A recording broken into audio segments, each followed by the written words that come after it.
ખાલી છાપામાં બેસણાની જાહેરાતો કરતા સ્લિમિંગ સેન્ટરની જાહેરાતો વધારે છે. 2 દિવસમાં 2 કિલો વજન ઘટાડો, તમારી કમરને કરીના કરતા પાતળી બનાવી દો.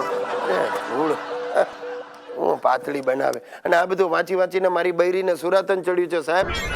હેલ્થ કોન્શિયસ બની ગઈ છે સુશીલા. એટલી હેલ્થ કોન્શિયસ કે મને ક્યાંક અનકોન્શિયસ કરી નાખશે સાહેબ.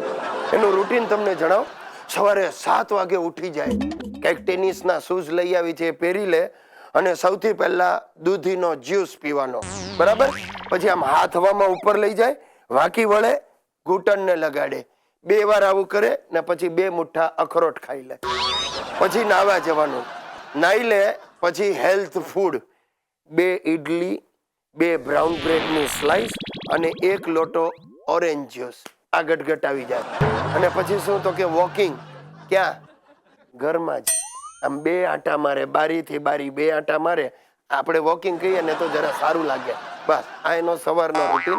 હવે આ બધું જોઈ જોઈને છે ને અમારો હિતિયો પણ ઉશ્કેરાયો છે એની મમ્મીને જોઈને. એટલે એ સાલો આમ પથારીમાં 2 વાર આમ આમ આળોટે ઊભો થાય ને 2 લીટર ઓરેન્જ જ્યુસ ગટગટ આવી જાય. ભાઈ આ ડાયટિંગ મને ભારે પડી જશે. લંચમાં બોઇલ્ડ વેજીટેબલ્સ, ભાજી અને જુવારની 1 રોટલી. એ સિવાય પછી જો દિવસ દરમિયાન થોડી થોડી વચ્ચે ભૂખ લાગે ને તો ખાખરા, બિસ્કિટ અને ડાયટ ભેલ. સમજ્યા તમે? થોડી થોડી વારે ખાવાનું એવું કંઈક કે છે આ લોકો. અને રાત્રે જમવામાં ફક્ત ફાડાની ખીચડી. અરે ભાઈ આ બધું નોર્મલ ખાવાનું અમારા ઘરે જે બનતું હતું ને પહેલા, દાળ ભાત રોટલી શાક, એ બધું બંધ કરી દીધું છે અને એની જગ્યાએ આવું ચાલુ થયું છે. એ બધું મૂળ ખાવાનું જે બંધ થયું ને તો પણ મારા ઘરનો ખર્ચો ડબલ થઈ ગયો છે. કારણ કે હિતિયો પાછો ડાયટિંગમાં જોડાયો છે. રોજ સાલો કંઈક 2 મોટા ગ્લાસ ભરીને ગાજરના જ્યુસ પી જાય છે. દિવસે ને દિવસે ગલગોટા જેવો થતો જાય છે હિતિયો. અને મારા બાપાએ આ વાદે જોડાયા છે. એમનું તો જે નોર્મલ ખાવાનું છે બધું જ ચાલુ છે, પણ સાથે સાથે આમ અખરોટના 2 મુઠ્ઠા મારી લે, 2 જ્યુસના ગ્લાસ ઠોકી જાય, 1 દૂધનો ગ્લાસ પી જાય. ધીમે ધીમે બાપાની તબિયત એટલી સુધરી જશે ને કે થોડા વખતમાં તો અશોક વાટિકાના અંગરક્ષક જેવા લાગશે અને હું મંદિરની બહાર ઉભેલા ભિક્ષુક જેવો લાગી. સિરિયલોના ને ચેનલોના રાપડા પાટી નીકળ્યા. આ જેની પાસે સરખો નાવાનો સોપ નથી ને ઘરમાં, એ પણ મારા બેટા ડેલી સોપ બનાવવા નીકળી પડ્યા. બોલો. અરે ઓડિશનોના નામે કાંઈક ડિંડક ચાલે છે. તે મને એક દિવસ બેઠા બેઠા થયું કે આપણે નવરા બેઠા છે તો ચાલો સિરિયલ બનાવીએ. હજી તો મારા મનમાં વિચાર આવ્યો અને 4-5 ખૂમચા બ્રાન્ડ લેખકો મારા બારણે આવીને ઊભા રહી ગયા. અડધી રકાબી ચા પાઈને મને કાંઈક પોતાની વાસી સ્ટોરીઓ વેચવાની પેરવી કરવા લાગ્યા. અરે નબળા કલાકારોની તો ઘરની બહાર લાઈન લાગી ગઈ અને 2-4 મમ્મીઓ પોતાની બેબલીઓને લઈને હરક પદુડી મારા ઘરે પહોંચી ગઈ. અને બેબીઓ, કેવી બેબીઓ, બીજા દિવસથી મને 2 નંબરના SMS કરવા માંડી.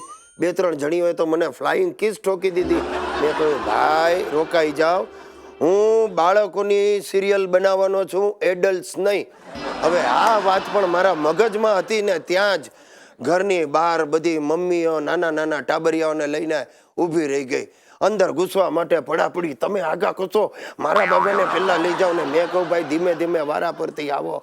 તે પહેલી મમ્મી આવી, મને કે મારો જયો જબરો હોશિયાર, અરે શું એક્શન કરે, ચાલ ચાલ જયું અંકલને દેડકાની એક્ટિંગ કરીને બતાડ. એટલે જયુએ માર્યો કૂદકો ને આવીને ચડી ગયો મારા ખોળામાં અને કાનમાં મંડ્યો ડ્રાઉ ડ્રાઉ. મેં ઉચક્યો દેડકાને ને ફેંક્યો નીચે. મેં કહું હા હું દેડકાની એક્ટિંગ કરે. એટલામાં બીજી મમ્મી ધક્કો મારીને આગળ આવી. મને કે આને રહેવા દો, આ મારો પરિયો જુઓ તમે શું શાહરૂખના ડાયલોગ બોલે, શું ડાયલોગ. ચાલ પરિયા શરૂ કર પરિયા. એટલે પરિયા ઊભો રહ્યો. મને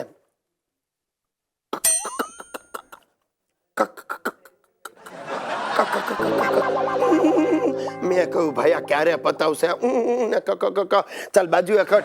એટલામાં શ્વેતાની મમ્મી આવીને મને કે શ્વેતા જેવી ટેલેન્ટ બીજી કોઈ છોકરીમાં તમને જોવા નહીં મળે.